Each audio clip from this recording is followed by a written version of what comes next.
barbaro magaca igu baxay muqdisho macaan meesha laygu guray meesha layga rabo madaxa laygu sido xamar malabay kama marmi karo ahantii macaan magaca hajiro magaca hajiro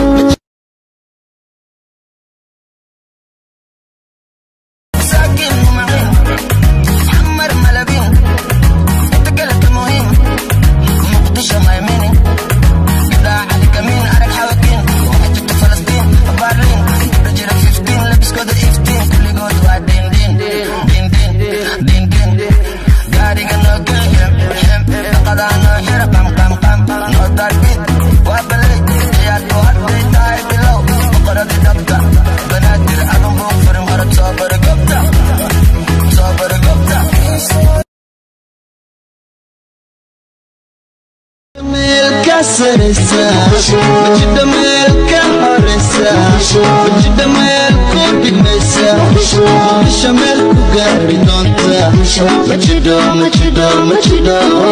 وجد